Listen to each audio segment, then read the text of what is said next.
It's February, the month of love, so what better time to make some bad romantic decisions with some sleazy movies? Nowadays they don't make them quite as sleazy as they used to, so we're heading back to the 90s, when Basic Instinct's box office success provided a template for erotic thrillers. We've got a vanity project that almost feels like a Basic Instinct ripoff. Almost. Then there's a gender swap on the Basic Instinct concept of a cop being seduced by the main suspect. Then we have a 90s update on noir with an amoral drifter in a small town caught between two women. And to round it out, we have a femme fatale as the amoral drifter taking advantage of being forced to hide out in a small town. Welcome to Watch Assignment, the show where we help you in the never-ending search for what to watch. I am your curator, Mr. Streamface, and this month we're offering up 4 sleazy 90s thrillers that are instantly available to watch on Tubi. And keep in mind, these movies wander into the so bad it's good territory, more than actually being good. With these, it's all about the obsession, manipulation, betrayal, and watching attractive people self-destruct in stylish ways. Our first pick is the courtroom thriller Body of Evidence from 1993 and directed by Uli Adel. We're introduced to a crime scene where a wealthy old man is dead, tied up to his bed with a sex tape left running. When cocaine is found in his blood, the top suspect becomes his younger girlfriend and benefactor to his vast wealth, Rebecca Carlson, played by Madonna. In comes her defense attorney, Frank Delaney, played by Willem Dafoe. He's trying to get the story straight from his client, but is having trouble keeping any professional boundaries. Now this was a movie and role that Madonna had her agent pursue, and told the director that no matter how far the scenes would go, she would take them further. She was at the point of her career where she was transitioning into an icon, so this definitely feels like she wanted a Basic Instinct-like movie to cement her sultry status. And while this movie is steamy, it's hard to say if it's all that good, but there is some fun that definitely can be had here. There's Willem Dafoe, handpicked by Madonna, and it's understandable why, but this role is a little diminished. Dafoe is usually the type to do the seducing, so it's a bit underwhelming to have him play this role so naive and demure, when it could have been a great clash of tempestuous characters. Plus the courtroom scenes are a real snore, with IMDb saying that shooting those scenes even put the background actors playing the jury to sleep. But it's still fun watching the story of a woman accused of seducing old men to death play out, especially amid the intimate scenes that attempt to be risque, but ultimately feel ridiculously over the top, especially when they take place in her opulent houseboat full of so many candles that it's obviously a fire hazard. It was said that Madonna improvised the steamy scenes of Dafoe to keep the reactions authentic, and you can see that all over his face. While I'm not sure a parking garage is the best place to get down, it definitely is a memorable scene. This movie also has a bunch of great 90s character actors to flesh out the cast, with the young Julianne Moore appearing, although she's on record regretting doing this movie, so she's totally innocent. This movie is messy, indulgent, unintentionally hilarious, and completely emblematic of the erotic thrillers of the moment. But don't take my word for it, it only has a 2.4 on Letterboxd, with users saying, Willem Dafoe eating pussy in a parking garage with shards of glass digging into his back. Everyone in this movie acts like getting to death while on coke and doing BDSM with early 90s Madonna isn't an incredibly sick way to die.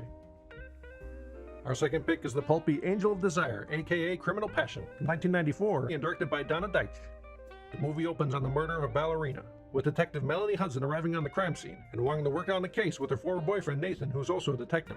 Their prime suspect is pretty boy Connor Ashcroft, who happens to be the son of a senator. While Detective Hudson is tracking him, she can't help but fall for his charms, and puts her career and maybe her life on the line. With this movie, it's another riff on Basic Instinct, but this time the genders are swapped in the main roles, with the detective being seduced by the suspect.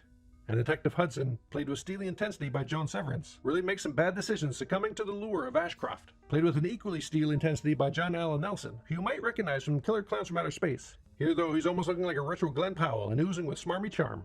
This movie is loaded with noir style, and stacked with a cast of oddly attractive people whose performances are rather eccentric, with the kind of flair that you'd expect from soap opera dramas of the day. It's compelling to watch this very unprofessional group of detectives cause a hunt for a serial killer to spiral out of control with some very steamy scenes in the mix, including a fun time in the pool, and a wild time in the freight elevator of an active construction site.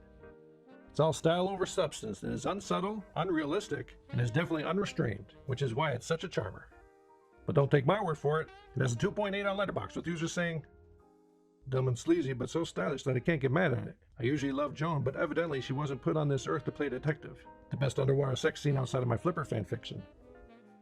Huge W's for the killer cheekbones community and male full frontal nudity. Someone created Joan Severance and Criminal Passion lookbook, stat. Our next pick is The Hotspot from 1990 and directed by Dennis Hopper. Yes, that Dennis Hopper.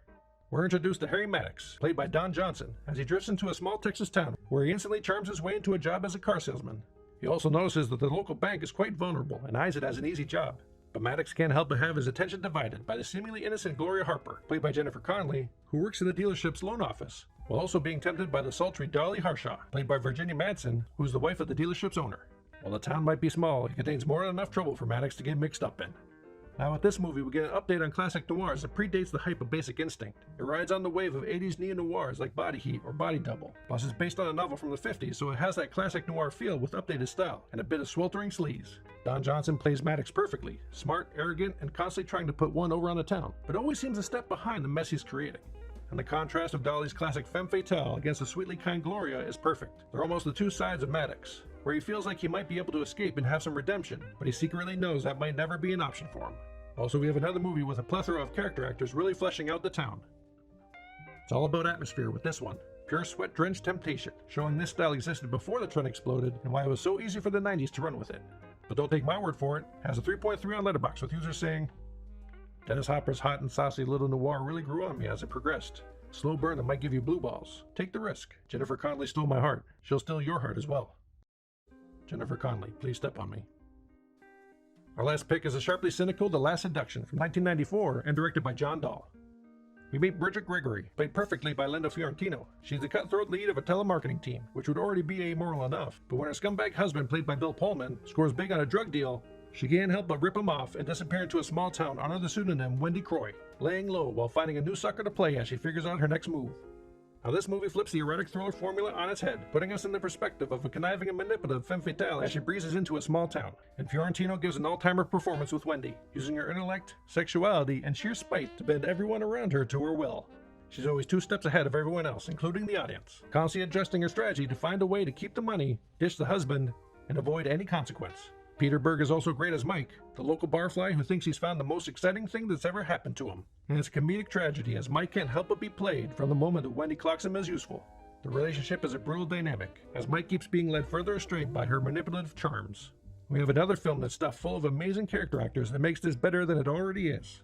Why this film stands out is a story that understands how merciless it is. There's no moral correction or reassurance. It's pure noir, where sometimes the smartest, cruelest person can come out on top, while the universe doesn't care how unfair that feels.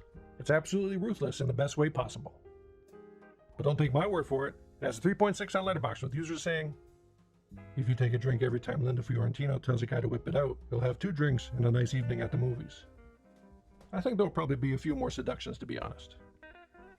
And this list could keep going. There's so many thrillers from the 90s on Tubi, but the more you dig, the more you get diminishing returns. There's Dream Lover starring 2 absolute smoke shows, James Spader and Manchanamek.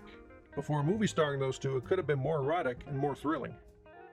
There's Romeo's Bleeding, with Gary Oldman as a corrupt cop who falls into a Russian assassin's deadly web, but it makes a mess of that solid premise. Then there's China Moon with Ed Harris, but who really wants to see intimate scenes with Ed Harris? I'll leave that extra digging up to you. I'll stop here with your watch assignment for the month.